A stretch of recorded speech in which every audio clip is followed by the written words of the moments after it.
Fillimi i një marrëdhënieje të rrezikshme, era e dimrit depërtonte nëpër dritaret e spitalit, duke bërë që llambat të dridhen lehtë dhe t'i japin korridorit një ngjyrë të zbehtë. Emma, një vajzë 22 vjeçare, u ul e lodhur në sallën pritjes së maternitetit. Ishte hera e tretë që vizitonte mjekun që e kishte trajtuar për problemet e saj ginekologjike, por sot diçka dukej e ndryshme. Zemra i rrite më shpejt se zakonisht dhe një ndjenjë e çuditshme e paqartë e mbushte shpirtin me pasiguri, kur dera e kabinetit u hap, një burr i pjekur me pamje të qetë, por sy të mbredh dhe të studiuar u shfaq. Gjura Arben ishte rreth të 45 ave, me flokë të zeza të mbledhura lehtë dhe një shprehje profesionale që gjithmonë e mbante nën kontroll. Për Emman, ai kishte qenë gjithmonë një figurë e sigurt, dikush që e kishte ndihmuar të kuptojë trupin e saj dhe të zgjidhte problemet e shëndetit. Por diçka në mënyrën se si e shikonte sot, e bënte të ndjehej e ekspozuar dhe e pasigurt. Mirëmëngjes, Emma. Si ndjeni sot? Pyeti Arbeni, duke e ftuar të ulej pranë tryezës së tij të madhe. Mirëmëngjes, doktor. Shumë mirë, tha ajo, duke u përpjekur të duket e qetë, por zëri i saj dridhej lehtë. Ai e shikoi me një vëmendje të veçantë, sikur po lexonte çdo ndjesi të fshehur brenda saj. Ai filloi t'i shpjegonte rezultatet e analizave të fundit, por për Emman, fjalët e tij humbnin kuptimin. Një valë e çuditshme emocionale po e përplaste brenda saj, një kombinim frike dhe tërheqjeje. Emma, dua të jemi sinqert me ju, tha ai duke ulur zërin në një ton intim, gati sikur po ndante një sekret të madh.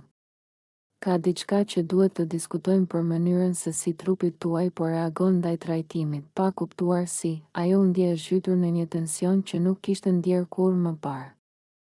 Në ato momente të pakëndshme, një pjesë e saj i besonte këtij njeriu që kishte qenë gjithmonë udhëheqësi i saj shëndetësor. Një tjetër pjesë, instinkti i saj i natyrshëm, i thoshte të largohej, të mos lejonte që kjo marrëdhënie profesionale të përshkonte kufijt. Në javët që pasuan, vizitat e saj filluan të merrnin një tjetër dimension. Çdo konsult mjekësore u shndërrua në një bisedë personale, ku ai filloi të i fliste për jetën e tij private dhe të kujdesej për ndjenjat e saj, duke përdorur një stil të maskuar të kujdesit për të krijuar besim dhe afërsi emocionale. Emma filloi të ndjehej e lidhur emocionalisht, një ndjesi që e friksonte, por edhe e tërhiqte. Ajo nuk e kuptonte se linja midis kujdesit dhe manipulimit po fshihej gradualisht. Në një ditë me shi, kur u ul në dhomën e konsultës për një kontroll rutin, Arbeni ju afrua më shumë se zakonisht, duke i mbajtur dorën për një moment të gjatë dhe duke e shikuar me një intensitet që e la Emman pa frym. Emma, tha ai butësisht. Unë jam gjithmonë këtu për ty, edhe kur askush tjetër nuk është. Në ato fjalë, një pjesë e saj ndjeu një mbrojtje të papritur, por një tjetër pjesë e saj ndjeu një frikë të thellë, sikur po hynte në një territor të ndaluar. Ajo nuk e dinte që ky kujdes i fshehtë kishte një qëllim të dëmshëm. Disa javë më vonë, pas një vizite të gjatë dhe bisedash të pafundme, situata arriti një pikë kritike. Në një moment të papritur, Arbeni e përqafoi dhe ajo nuk pati forcë të largohej. Kjo afërsi u kthye shpejt në një ngacmim fizik të maskuar si kujdes intim. Emma u ndje e trazuar, e hutuar dhe e pasigurt për ndjenjat e saj. Ajo e donte respektin dhe mbrojtjen që ai i kishte ofruar, por jo këtë ngacmim. Pak më vonë, Emma zbuloi se ishte shtatzën. Paniku dhe frika e përziheshin brenda saj. Si mund të përballonte këtë situatë? Si do t'ia shpjegonte familjes së saj? Dhe mbi të gjitha, si mund të përballonte faktin se personi që ajo kishte besuar më shumë, ishte ai që e kishte shkelur besimin e saj më të thellë në heshtjen e dhomës së saj, ndërsa prekte barkun që tashmë mbante një jetë të re. Emma ndjeu një kombinim dhimbjeje dhe trishtimi të thellë. Një rrugë e gjatë dhe paqartë ishte përpara saj, një rrugë ku çdo hap do të kërkonte forcë dhe guxim. Dhe kështu fillonte një kapitull i errët dhe i ndërlikuar. Një histori ku dashuria dhe pushteti shkonin krah për krah, duke krijuar një rrjet të rrezikshëm emocionale dhe psikologjik. Ditët pas lajmit të shtatzënisë ishin të mbushura me tension të padukshëm për Emman. Çdo tingull i telefonit e bënte të dridhej, çdo hap në korridorin e spitalit i kujtonte momentin e fundit me Arbenin. Ajo ndjente se një pjesë e saj po shpërthente nga pasiguria, ndërsa një tjetër pjesë po mbështetej në atë marrëdhënie të ndaluar që e kishte përqafuar si një mburoj ndaj botës jashtë. Familja e saj nuk dinte asgjë. Nënë e babai i saj mendonin se Emma ishte thjesht e stresuar nga provimet dhe puna e përditshme. Por ajo nuk mund t'i shpjegonte dot. Në fund të fundit, si do t'i tregonte dikujt që personi që e kishte mbrojtur dhe udhëhequr mjekësisht, ishte ai që e kishte tradhtuar dhe shkelur besimin e saj më të thellë, një mbrëmje, ndërsa rrinte e vetme në dhomën e saj. Emma shikoi barkun që po rritej dita ditës dhe ndjeu një valë të çuditshme ndjesish, frikë, trishtim, por edhe një ndjenjë të panjohur lidhje me jetën që po lindej brenda saj. Si do ta përballoj këtë? Mendoi ajo. Ajo nuk kishte përvojë, as mbështetje dhe as një plan për të ardhmen, ndërkohë, Arbeni e ndiqte situatën me kujdes të fshehtë. Ai kishte krijuar një rrjet mbrojtjeje dhe manipulimi që e mbante Emman e varur emocionalisht. Çdo telefonat e tij, çdo mesazh i fshehtë në orët e vona të natës, i jepte asaj ndjesinë e rëndësishme, sikur të gjithë problemet e saj do të zgjidheshin vetëm nëse i qëndronte pranë atij. Por në të vërtetë, ai po ngulte një varg kontrolle që Emma nuk e kuptonte plotësisht. Një ditë, gjatë një vizite rutinë, Arbeni e mori Emman në mënjan dhe foli në një ton të butë, por autoritar. Emma, ne duhet të diskutojmë opsionet e tua. Nuk mund të lëshohemi në asgjë të pa planifikuar. Emma ndjeu një frikë të thellë. Opsionet e mia? Mendoi. A do të më lejoj të zgjedh? Por nuk kishte guxim të fliste, as të kundërshtonte. Ai vazhdoi. Dua që të jemi të sinqertë. Kjo është një përgjegjësi e madhe. Por ne do ta përballojmë së bashku. Ndërsa i fliste, ai i mbajti dorën e saj për një moment të gjatë. Emma ndjeu një kombinim neverie dhe nevoje, një ndjesi që e lodhte shpirtërisht. Ajo e dinte që po hynte më thellë në një marrëdhënie që mund të ishte shkatëruese, por nuk mund të largohej. Ditët kalonin dhe Emma filloi të ndjente ndryshime të mëdha fizike dhe emocionale. Ajo ishte e vetmuar dhe e izoluar, duke mos pasur askënd të besueshëm me të cilin të fliste. Një pjesë e saj donte të ikte, të shpëtonte nga kjo marrëdhënie e rrezikshme, por një tjetër pjesë, më e fshehtë, ndjente një lloj lidhjeje të pashpjegueshme me Arbenin. Një pasdite, ndërsa ajo ul pranë dritares së dhomës së saj për të parë qytetin, telefoni i saj bjer. Ishte mesazh nga Arbeni: Emma, më duhet të të shikoj sa më shpejt. Ka diçka që duhet të diskutojmë për të ardhmen. Zemra i rrite me shpejtësi.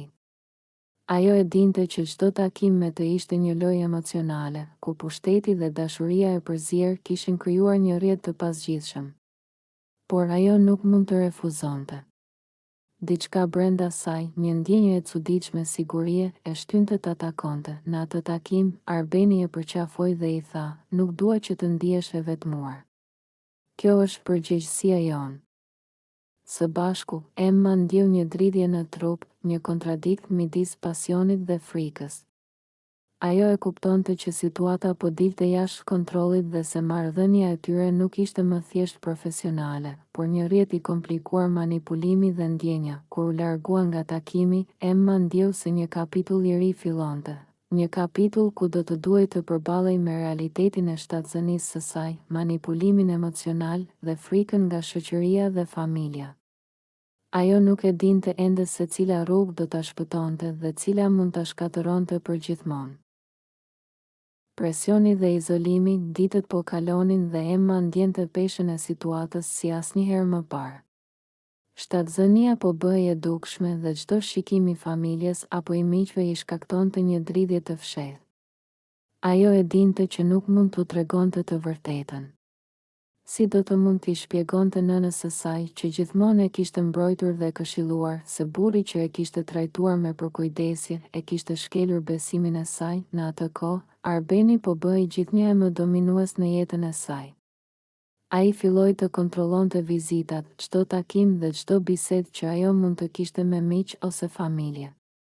Mesazhet e tij të pafundme, telefonatat në mesnatë dhe vizitat e papritura e mbajtën Emman të tensionuar. Por një pjesë e saj e kërkonte këtë kontroll. Ajo ndjeu se po humbiste identitetin dhe lirinë, por nuk dinte si të shpëtonte nga rrjeti i ndjerë i manipulimit. Një pasdite, kur Emma po ecte në oborrin e spitalit, në ndrysninë e ndryshimeve fizike dhe emocionale, nëna e saj e telefonoi. Zëri i saj i ëmbël dhe i shqetësuar e bëri Emman të dridhej. Emma, po mendoj për ty, nuk po më duket se je mirë, tha ajo. Apo kujdesesh për veten? Emma ndjeu një lotë të nxehtë duke i rrjedhur në faqe. Si mund t'i tregonte të vërtetën? Si mund të shpjegonte se personi që ajo kishte besuar më shumë, ishte shkaku i dhimbjes dhe frikës së saj? Po. Nën. Gjithçka është mirë, gënjeu ajo me një zë të dridhur. Në ditët që pasuan, situata në spital u bë më e ndërlikuar. Arbeni po e mbante Emman në një kontroll emocional dhe fizik gjithnjë e më të fortë. Ai i ofronte mbështetje duke e bindur që çdo hap që bënte duhet të ishte i koordinuar me të. Por çdo ndjesje e tij e fshehtë manipulimi po shndërrohej në një kërcënim të pandërprerë për lirinë e saj. Një mbrëmje, gjatë një vizite rutinë, Arbeni e mori Emman më njanë dhe i tha me një ton të butë, por me autoritet: Emma, duhet të kuptosh diçka. Kjo shtatzëni nuk është thjesht një ndodhje e rastësishme. Është përgjegjësia jonë. Ti nuk mund të bësh gjithçka vetëm. Emma ndjeu një kontradikt të thellë. Ai po e mbante si nën mbrojtje, por në të njëjtën kohë po kufizonte çdo mundësi për të vendosur vetë për jetën e saj. Ajo u ndje e pafuqishme, e humbur, por nuk kishte guxim të kundërshtonte. Ndërkohë, në universitet dhe në rrethin e saj shoqëror, Emma filloi të ndjente pasojat e fshehjes. Të tjerët po përballej me spekulime, dyshime dhe shpesh pyetje të pafajshme që e bënin të ndiheje izoluar. Ajo nuk kishte me këtë fliste, përveç Arbenit, i cili tani ishte gjithmonë aty për ta këshilluar, për ta mbrojtur dhe, në të njëjtën kohë, për ta kontrolluar. Një ditë, Emma u ndje e detyruar të marrë një vendim të madh. Ishte e qartë se nuk mund të vazhdonte më ashtu, e ndarë midis frikës, fajit dhe pasionit. Por ajo nuk kishte asnjë plan. Një pjesë e saj dëshironte të largohej dhe të kërkonte ndihmë, por frika e pasojave nga një person me pushtet mbi të dhe nga shoqëria që gjykonte gjithçka, e bënte të ndjehej e pafuqishme. Kur u kthye në dhomën e saj atë mbrëmje, ajo shikoi barkun që tashmë kishte filluar të formonte konturet e një jetese të re. Një valë e fuqishme emocionale e mbushi. Ishte një jetë që vinte nga një akt dhune dhe manipulimi, por ajo ishte gjithashtu një jetë që ajo duhej të mbante dhe mbrojtur. Ndjenja e përgjegjësisë dhe frikës u përzjua në një tension të padurueshëm brenda saj. Në këtë moment, Emma kuptoi diçka të tmerrshme. Nuk ishte vetëm viktimë, por edhe një pjesë e një rrjeti të rrezikshëm emocional që mund të shkatëronte të ardhmen e saj dhe jetën e fëmijës që mbante. Ajo duhej të gjente forcën për të vepruar, për të shpëtuar veten dhe fëmijën, por nuk kishte asnjë udhërrëfyes. Në errësirën e dhomës së saj, ajo e kuptoi se betejë e vërtetë sapo kishte filluar. Nuk ishte më një çështje e shëndetit ose e ndjenjave të përzierë, ishte një luftë për lirinë, identitetin dhe të ardhmen e një jete të pafajshme që nuk kishte zgjedhur të vinte në këtë botë nën këtë hij manipulimi. Ditët kalonin dhe barku i Emmas po bëhej gjithnjë e më i dukshëm. Një ndjesje e re pasigurie po e mbushte shpirtin e saj, frika nga reagimi i familjes, nga fjalët e miqve dhe mbi të gjitha nga Arbeni, i cili po e mbante në një kontroll gjithnjë e më të fortë. Një pasdite, nëna e saj vendosi ta vizitonte pa paralajmërim. Kur hyri në dhomë, Emma u ndje e tensionuar. Nuk kishte asnjë mënyrë për ta fshehur barkun që tashmë nuk mund të mbahej i fshehur pas rrobave të gjera. Emma, çfarë po ndodh? Pyeti nënën e saj, duke parë shqetësimin dhe dridhjet në fytyrën e vajzës. Emma ndjeu lotët duke i mbushur sytë, por nuk mund të fliste. Ajo ishte e ndarë mes frikës dhe ndjesisë së brendshme të përgjegjësisë për jetën që mbante. Nën, nuk e di si të ta them, tha ajo me një zë të dridhur. Ka diçka që ndodhi. Diçka që nuk duhet të kishte ndodhur, nënës së saj ju shkaktua një shqetësim i menjëhershëm. Ajo e mori Emman për dorë dhe e shtyri të ulej pranë dritares. Çfarëdo që të ketë ndodhur, Emma, ne do ta përballojmë së bashku. Zëri i saj ishte i qetë, por mbushur me urgjencë. Emma rrëfeu gjithçka, çdo detaj, duke filluar nga takimet me Arbenin, deri tek ndjesia e frikës dhe manipulimit që kishte përjetuar. Ajo foli për shtatzënin dhe për pasigurinë që e mbante të izoluar. Nëna e saj e përqafoi dhe i tha, nuk do të jesh vetëm, Emma. Nuk do të lejojmë që dikush të bëjë keq. Do të gjejmë mënyrën për ta ndihmuar, por ndërkohë, Arbeni po ndiqte çdo lëvizje të saj. Ai e kuptoi se Emma kishte folur me nënën e saj dhe kjo e shqetësoi. Në mesnatë, ai i dërgoi një mesazh që i tronditi shpirtin, Emma, mos mendoni se mund të shpëtoni kaq lehtë. Ti je imja dhe kjo nuk do të ndryshojë. Bëj kujdes me kë flet. Këto fjalë e bën Emman të ndihej e frikësuar, e shqetësuar, por edhe më vendimtare. Ajo kuptoi se nuk mund të qëndronte më në heshtje dhe se duhej të kërkonte ndihmë të fshehtë, larg syve dhe ndikimit të Arbenit. Ditët në vijim, Emma filloi të kërkonte mbështetje nga një psikolog dhe nga disa shoqe të besueshme. Duke u përpjekur të ndërtonte një rrjet sigurie për veten dhe për fëmijën që mbante. Çdo hap ishte i vështirë, çdo vendim i rëndë, sepse për çdo hap të saj, Arbeni e ndiqte dhe e kontrollonte nga afër. Një ditë, gjatë një takimi të fshehtë me psikologen, Emma shpërtheu në lot, nuk di çfarë të bëj. Nuk mund të shkoj kundër ti, por nuk dua që fëmia im të rritet në këtë rrjet manipulimi. Psikologjia e përqafoi dhe i tha, Emma, ti je më e fortë nga sa mendon. Por duhet të veprosh me kujdes. Çdo hap që do të marrësh duhet të jetë planifikuar, për të mbrojtur veten dhe të ardhmen e fëmijës. Emma ndjeu një forcë të re brenda saj. Për herë të parë pas javësh, ajo ndjeu se kishte një rrugdalje, një mundësi për të shpëtuar veten nga prangat emocionale dhe psikologjike që Arbeni i kishte vendosur, por ajo e dinte që kjo nuk do të ishte e lehtë. Arbeni nuk do të lejonte që ajo të largohej, dhe çdo hap i tij mund të shndërrohej në kërcënim të drejtë për drejtë.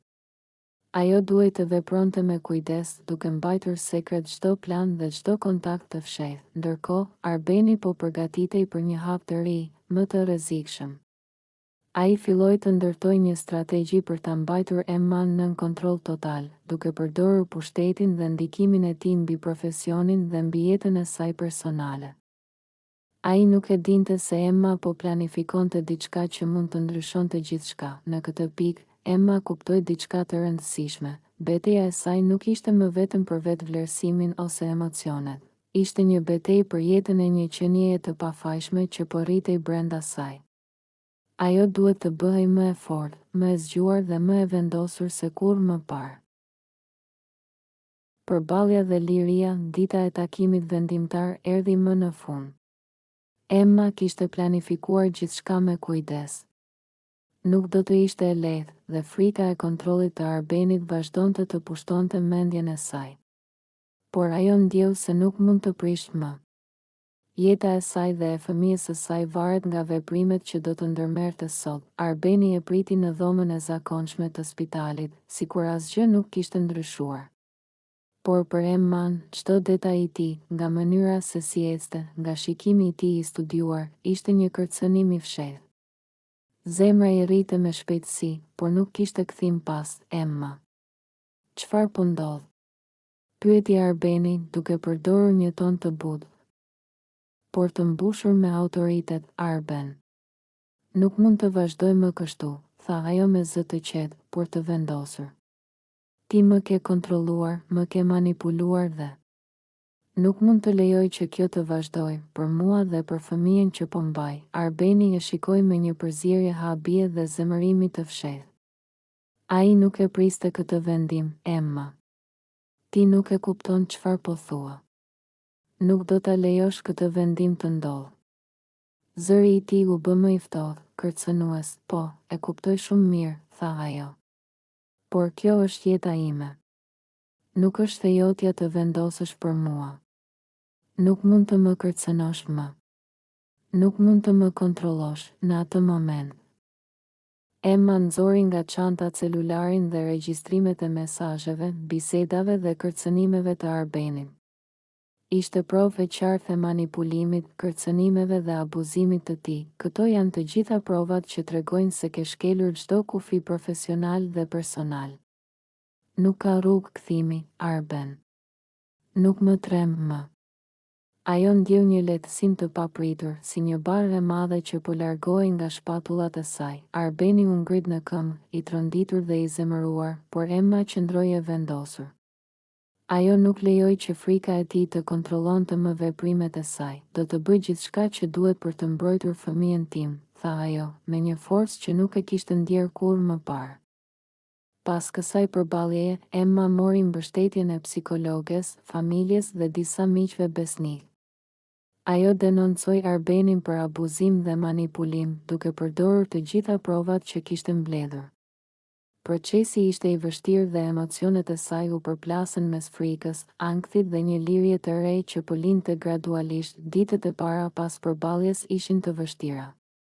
Emma ndjeu pasojat e presionit psikologjik, por kishte një forcë të re brenda saj. Ajo filloi të ndërtonte një jetë të re, larg kontrollit dhe ndikimit të Arbenit, duke planifikuar të ardhmen për veten dhe për fëmijën që mbante. Kur fëmia lindi, një vajzë e vogël dhe e shëndetshme, Emma ndjeu një ndjenjë të papërshkrueshme lumturie dhe çlirimi. Ajo e mbajti në krah për herë të parë dhe ndjeu se çdo frikë dhe dhimbje që kishte kaluar ia vlente, sepse tani kishte diçka që ia jepte kuptim jetës së saj, lirinë dhe dashurinë për një jetë të re. Në këtë moment, Emma kuptoi se kishte kaluar nga viktima në mbrojtëse, nga e frikësuar në e vendosur, dhe se nuk kishte më asnjë pushtet që mund të dominonte mbi të. Historia e saj dramatike, e mbushur me dhimbje, manipulim dhe frikë, përfundoi me një triumf të brendshëm dhe një fillim të ri, ku ajo ishte në kontroll të jetës së saj dhe të ardhmes së fëmijës së saj. Në këtë mënyrë, historia me 5 pjesë përfundon me një kulm emocional dhe një mesazh fuqizues për mbrojtjen e vetes dhe të pafajshmëve, dhe përballimin e manipulimit dhe dhunës psikologjike.